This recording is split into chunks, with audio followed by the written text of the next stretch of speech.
Ma'am, I'm going to need to see another form of identification. Corporal Ethan Cole didn't quite raise his voice, but he pitched it just high enough to carry to the end of the snaking line where contractors, analysts, and visiting staff stood inching toward the Citadel's entry scanners. This one's been flagged twice, he added, and the hint of a smirk slid into place as several onlookers exchanged knowing glances. The woman in front of him, civilian clothes, plain travel bag hair pulled back with zero drama, didn't argue. She simply held the card between thumb and forefinger, steady as a leveled carpenter's bubble. Cole felt the little pulse of satisfaction that comes when a rookie finally gets to be the gate. Somewhere across the wide, polished hall, General Robert Hayes stopped mid-sentence and watched. He didn't see a tourist with a badge. He saw the quiet alignment of Dana Kincaid's shoulders over her hips, the balanced stack of posture you learn when someone has taught you that panic creates motion, but steadiness creates options. Her eyes moved without moving her head. Small, economical ticks collecting and filing detail. Hayes had seen that economy before downrange and long ago. It looked like readiness that didn't need an audience. Cole tapped a key and leaned into his performance. Look, Ms. Kincaid, the system says this card grants Tier 1 access. You can understand how that doesn't exactly line up with, well, he gestured vaguely at her jacket and unbranded shoes, this. A couple of people in line snorted. One of the younger analysts rolled his eyes as if to say, every day the database spits out nonsense. Kincaid didn't look at them. She didn't look at him. She kept her gaze on some fixed point over Cole's shoulder, not defiant, simply uninterested in the theater he was trying to stage. Hayes took a slow breath. He had no urge to intervene yet. There are lessons men like Cole only learn when the world tilts. Sometimes you let it tilt. The Citadel's entry hall amplified everything, footsteps, the thrum of HVAC, the whisper of badges against lanyards. It was built to be both welcome center and last choke point, a place where order was supposed to be obvious and non-negotiable. Cole had memorized the handbook and practiced the tone. He was good at this part of the job because most of the time it was just this verifying, correcting, dismissing, moving the line. He'd never fully considered that a card marked Tier 1 might not be a glitch, and that the human attached to it might not be impressed by his script. I'm not trying to give you a hard time, he said, widening his stance just enough to feel like command. I'm trying to keep us safe, so let's run a secondary identity check and get you on your way. Dana Kincaid said nothing. The ID remained steady in her hand. If she felt anything about being challenged by a corporal with a shine on his boots and the world on a string, it didn't make it from her chest to her face. Hayes watched Cole miss the most important thing in the room, the way her hands stayed relaxed, the way the breath sat low and even in her ribs, the way she had already sighted the exits and registered the anomalies in the queue without twitching an eyelid. You couldn't buy that poise. You couldn't fake it. You earned it across years when getting it wrong had permanent consequences. The alarm came the way real trouble does without preamble. One heartbeat, there was the hum of an ordinary morning. The next, crimson strobes lanced the ceiling, and a synthetic female voice cut through the air with flat machine precision code red. Containment breach. Sector Gamma. Initiate lockdown protocol. This is not a drill. The line dissolved into sound and motion. A travel mug hit the tile and rolled under the stanchions. A contractor barked run and knocked his bag into a chair. A government phone chimed emergency instructions that no one read. Cole's hand went to his sidearm, fingers clumsy on the retention hood, his other hand flailing toward the console that suddenly blinked red across 3 panels. Everyone stay calm, he shouted, instantly too loud, instantly unheard. Back away from the doors. No, not those doors, just Kincaid moved. She didn't push past him so much as flow around him, a current ignoring a rock. One step bought her a line on the primary console. A second step put her hand on the emergency maglock release. Her palm struck the recessed pad with a flat thump, and the first stage locks thudded home a bass note under the klaxon. Her right hand had already found the numeric pad. She didn't look down. The digits came out of her fingertip like she was playing a well-worn instrument 4963. Pause, 2108. Pause, 75. The console beeped a tone the hall had never heard, and a new banner overrode the red Omega Command authorization. Cole stared at the screen. He had done hundreds of drills, memorized a binder of contingencies, argued with senior guards about theoreticals over boxed chow. He had never seen Omega. He had never known there was a third blast shield hidden in the ceiling track. It slammed down with a sound that punched the air out of the first 10 rows of the queue. Secondary doors sealed, pressure locks engaged with hydraulic sighs. The echo of motion died, and for an instant the hall felt like the inside of a safe, a place designed to be airtight on purpose. The voice that had screamed the code red stopped without a fade. A different voice, calm male human, came over the speakers. All clear. Stand down. Drill complete. In the sudden quiet, the fluorescent buzz sounded like surf. People exhaled the breath they'd been holding. Somewhere near the back, a badge thumped against the sternum as someone's hands stopped shaking. Cole's mouth moved, but didn't produce a word. His brain tried to pendulum between what he'd said to Dana Kincaid 60 seconds ago and what she had just done. He felt heat rise in his face and hated that he could not will it down. He looked at her still at the console, left hand poised an inch from the keys, right hand lowering from the maglock, and saw that her breathing had not changed. Not a notch. She wasn't adrenalized. She was complete.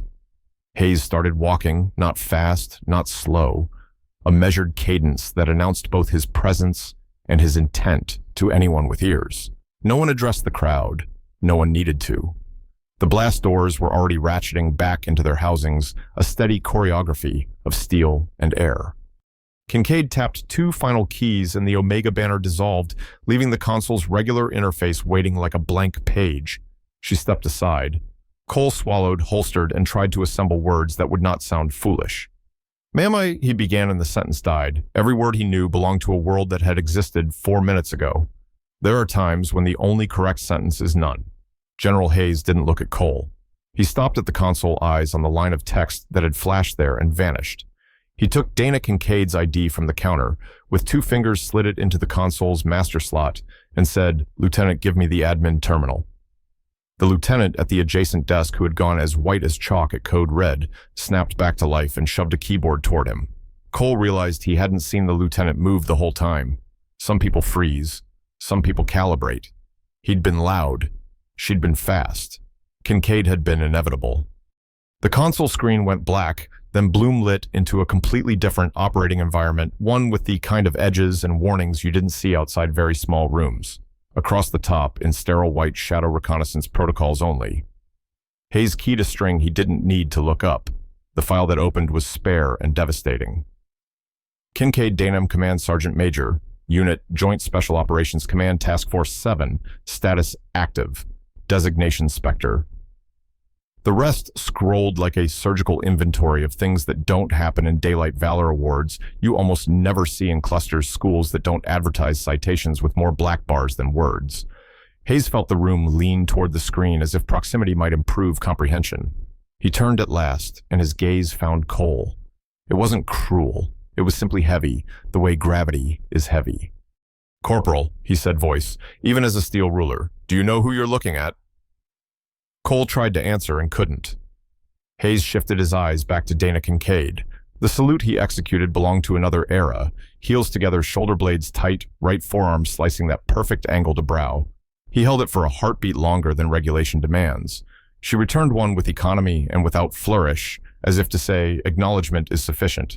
We have work. Around them, a ring of people realized they were witnessing something their grandchildren would hear about in mess halls. Cole wanted the floor to crack open and swallow him. He also wanted to be the kind of man who could learn. The 2 wants battled in his chest. Hayes spared him the choice for the moment. "We'll debrief this drill on my schedule," he said to the room, which meant everyone. "For now, return to normal operations." His tone made clear that the definition of normal had been permanently revised. After the hall thinned and the consoles slipped back into their daily rhythm, Hayes set a smaller table. He asked the lieutenant to cover Cole's station, motioned Cole to follow, and walked with Dana Kincaid toward a side office that had a glass wall and a door that turned sound into cotton. He didn't sit. "Command Sergeant Major," he said, "thank you for indulging the drill. We scheduled them to catch us off guard. You obliged us by proving the premise." Kincaid set her bag on the table, not like luggage, more like a tool she might need. "The protocol held," she said. You'll have clean data. That's what matters. Cole didn't know where to put his hands, so he put them at parade rest and felt like a child in a costume. Hayes looked at him then, not with triumph, but with a kind of tired patience. Corporal Cole, he said, there's no paper going into your file. You were arrogant in public. You'll learn in public. You'll spend a week shadowing Command Sergeant Major Kincaid. You'll report with an actionable lesson every day. Not a quote, not a slogan, a changed behavior. Cole nodded so hard his cover would have fallen if he'd been wearing one. Yes, sir, he managed, and to his surprise it sounded like a promise instead of a plea. The directive went out that afternoon under Hayes's signature. It had a bland subject line, behavioral screening update, but inside it carried a simple, sharp thesis. Superficial assessment is an operational hazard. It listed cues to wait and cues to ignore. Weight hand tension, breath cadence, eye tracking, economy of motion, sentence, structure under stress. Ignore wardrobe, age, profile volume, swagger. It ended with 6 words that would end up taped to the back of every badge printer on the campus. Judge the calm, not the costume. Kincaid didn't accept a classroom, a lectern, or a microphone. She took a route card and walked posts first in civvies, then in uniform, then as a blur in the blind spot of men who thought they were paying attention. She insisted on drills where the problem was quiet, not loud, a man who never looked at the guard's hands, a woman whose eyes mapped cameras without moving her head, a contractor who didn't flinch when other people moved fast. Danger isn't always dynamic, she said once, not to the room but to the air. It's often efficient. Cole wrote it down, then crossed out the quotation marks and replaced them with a bullet point. Efficiency is a tell. The hall changed, like a face relaxes after a headache, subtle then obvious. Voices dropped. Commands got shorter. The lieutenant, who'd kept her head during the drill, was put in charge of revising the guard mount brief, and her first change was to ask a new question. What did you see after action reviews began to sound less like blame sessions and more like carpentry fit finish, tolerance, repeatability? Cole started noticing odd things he'd always waved past the guy whose shoes didn't match his gait, the badge that was too clean for a body that wasn't the traveler who scanned a room in L2R sweeps without ever fixing on exits. He made mistakes, but he made fewer noisy ones. Hayes watched that week with a satisfaction he kept to himself. He'd seen cultures pivot, and he'd seen them ossify, and the difference between the two often came down to whether the right story got told in the right way at the right time. He didn't need to mythologize a code red drill. He just had to make sure its lessons traveled faster than gossip and sank deeper than embarrassment. Kincaid did the rest by refusing to be a celebrity. She declined an offer to brief the entire security division in the auditorium. They'll learn more walking a post with their mouths shut, she said. Hayes didn't argue. By the end of the second week, metrics told the story that feelings already knew. Lock times dropped by whole seconds. False escalations cut in half. A guard who had a reputation for barking until people complied started using silence like a tool. Compliance went up, complaints went down. When the video of Kincaid's hands on the console became part of onboarding, no one rolled their eyes. The footage didn't look dramatic. That Kincaid pointed out was the point. Most of your career, she told Cole as they checked a secondary entry together before dawn, will be a hallway like this. The hard part is not telling yourself a story because you're bored and want excitement. Cole asked the question that had been stalking him since the siren. How are you so calm? He anticipated a line about training, about breathing, about reps. Kincaid gave him something both simpler and heavier. The threat is the mission, she said. Your feelings are the noise. Silence, the noise, prosecute the mission. She said it like a formula, and Cole heard that it was one she'd memorized because it had kept people alive. He wrote it on a card and stuck it behind his phone. They watched people differently now. A visiting colonel from a partner agency arrived in a hurricane of entitlement, waving a letter and demanding that barriers become red carpets. 6 months earlier, that would have drawn heat and swagger from the guards. Now it drew a quiet response. Sir, please place your phone in the tray.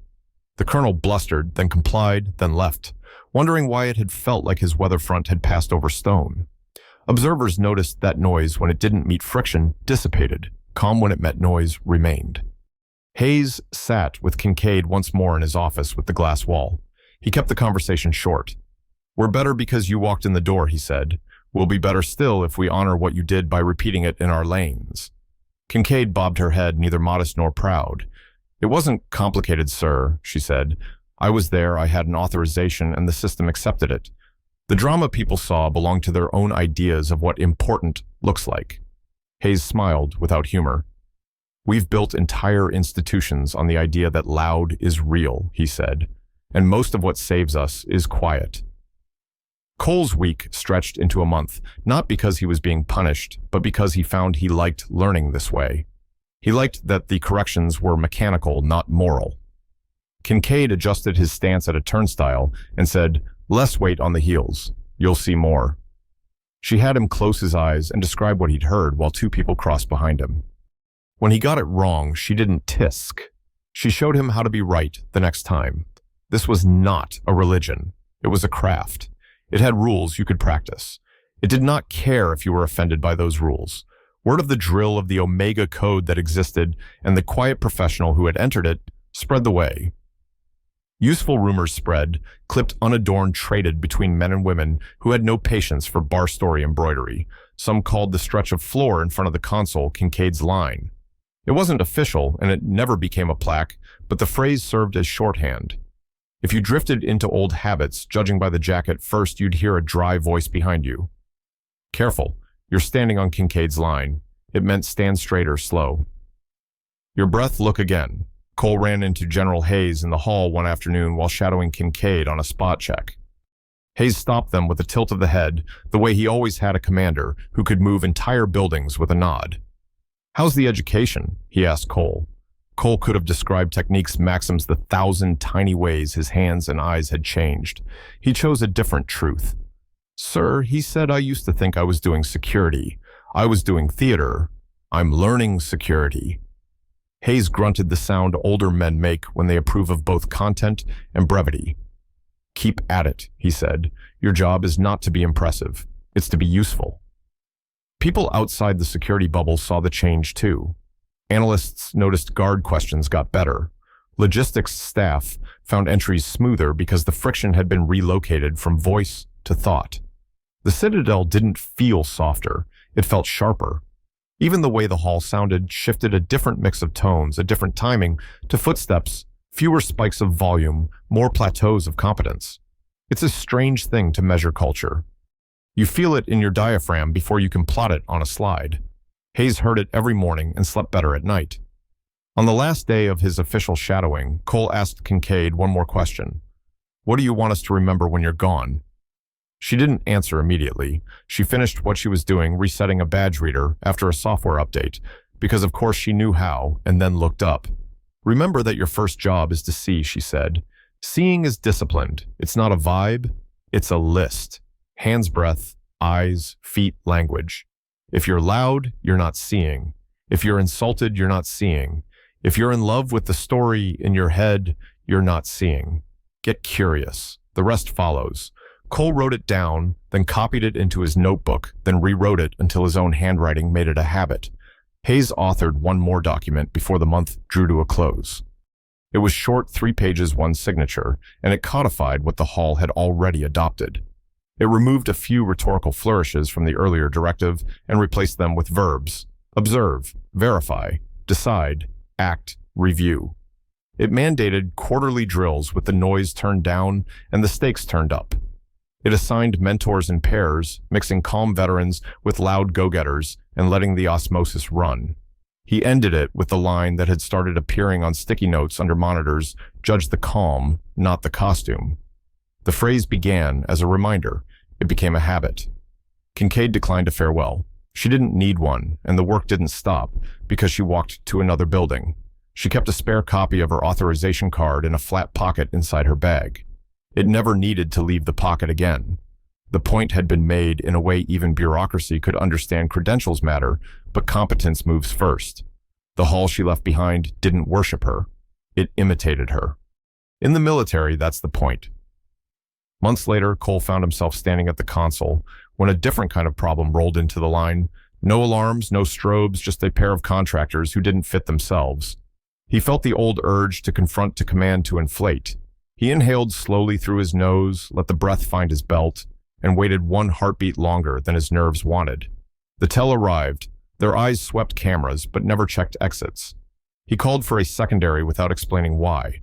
The secondary found the hidden devices they'd been trained to find. Afterward, he didn't brag. He wrote down what he'd seen and told his section. The next day, 2 other guards reported similar finds. Quiet travels. He thought sometimes about the moment the hall went silent after the drill complete announcement, about the way the quiet hadn't felt empty at all. It had felt full, like a room after a great cellist drops her bow and the last vibration clings to the wood. He understood, in a way he couldn't have put into words before, that competence has a sound, and that once you hear it, you want to keep tuning your ear to it. He still made mistakes. He made better ones. He got better at apologizing without collapsing. He discovered that humility is not humiliation. It's calibration. General Hayes retired a year later, hair more silver stride still measured. In his last remarks to the security division, he told no war stories, offered no sweeping philosophy. He said only this. The day we got better, a corporal was loud and a command sergeant major was quiet. The quiet won. Keep it that way. People didn't clap because the line didn't call for it. They went back to work with their spines a little straighter. Kincaid's name didn't appear on a wall. That suited her. The legacy lived inside people, instead in the lieutenant's new guard mount, in the training clips that favored hands over headlines, in the way a rookie's questions got shorter by the end of his first month. The Citadel proved something that men like Hayes and women like Kincaid had known for decades, but had to reteach every generation. Most of security is what you don't perform. Most of leadership is what you don't need to say. For the older hands in the building, the ones who'd been around long enough to watch cycles repeat and egos swell, there was comfort in that. It meant the craft was safe, as long as someone kept passing it along one quiet lesson at a time. It meant that when the next alarm screamed and the next line trembled, someone would put a palm on the correct pad. Enter what needed to be entered and make a room full of strangers feel something they didn't have words for. Order, returning chaos, receding the sense that adults had arrived. If you had stopped Kincaid in the hall and asked her what she'd done that day, she would have shrugged. I used my authorization, she would have said. We all should use what we have. If you had asked Cole, he would have chosen different words. She showed me the difference between being the gate and being the guardian, he'd say. One is a job title, the other is a standard. And if you had asked Hayes, he would have glanced at the console at the spot some folks still called Kincaid's line and offered the smallest of smiles. We were lucky, he would have said. But luck favors the practiced. The Citadel's entry hall kept thrumming boots, wheels, lanyards, the quiet chorus of a small city at work. Somewhere far from the console, a young guard flipped open a notebook and wrote down 5 words a mentor had drilled into him: hands, breath, eyes, feet, language. He underlined them twice, closed the book, and looked up as the queue shuffled forward. He didn't know it, but he had just joined a lineage, and he would add his own line to it in time without announcing it, without demanding applause. The work would be its own proof. The calm would be his credential.